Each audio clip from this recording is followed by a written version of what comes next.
ভারতের অপারেশন সিঁদুর সেনা অভিযানের পাল্টা জবাব দিতে অপারেশন বুনিয়ান ওল মারসুস শুরু করেছে পাকিস্তান। এই অভিযানের আওতায় ইতিমধ্যেই গতকাল শুক্রবার রাতে ভারতের 11টি সামরিক স্থাপনায় হামলা চালিয়েছে পাকিস্তানের প্রতিরক্ষা বাহিনী।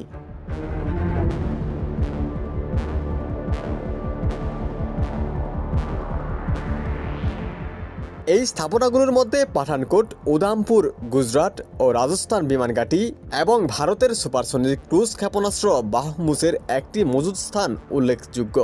পাকিস্তানের সেনাবাহিনীর এক জ্যেষ্ঠ কর্মকর্তা জিও নিউজকে এসব তথ্য জানিয়েছেন।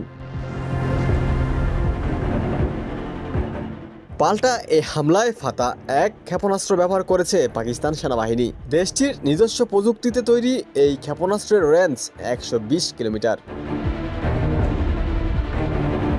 পাকিস্তানের সামরিক বাহিনীর ওই কর্মকর্তা জানিয়েছেন, শুক্রবার রাতের হামলায় ভারতের জম্মু কাশ্মীর বারমুল্লা জেলার উরি শহরে ভারতীয় সেনাবাহিনীর একটি ব্রিগেড হেডকোয়ার্টার এবং সরবরাহ বা রসদ ডিপো, নাগরোটা শহরের ভারতীয় সেনাবাহিনীর একটি আর্টিলারি ব্যাটারি ধ্বংস হয়েছে।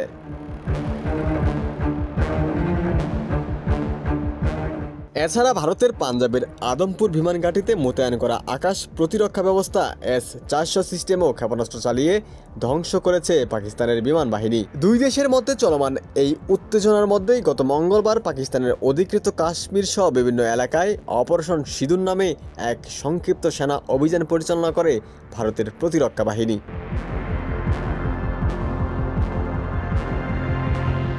ভারতীয় প্রতিরক্ষা বাহিনীর অপারেশন সিঁদুর এর 3 দিনের মধ্যেই অপারেশন বুনিয়ান ওল মারসুস শুরু করল পাকিস্তান।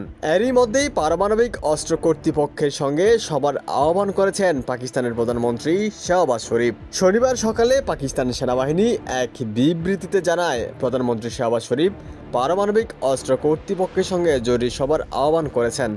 এটি পারমাণবিক ও ক্ষেপণাস্ত্র নীতি সংক্রান্ত বিষয়ে দেশের সর্বোচ্চ সিদ্ধান্ত গ্রহণকারী কর্তৃপক্ষ।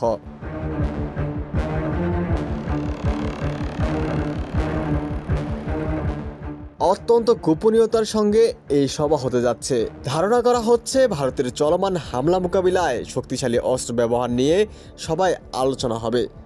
অথরিটির কাছ থেকে সবুজ সংকেত পেলে পাকিস্তান সেনাবাহিনী বিধ্বংসী সব অস্ত্র ভারত সীমান্তে মোতায়েন করতে পারবে। ওমর ফারুক, ঢাকা প্রকাশ।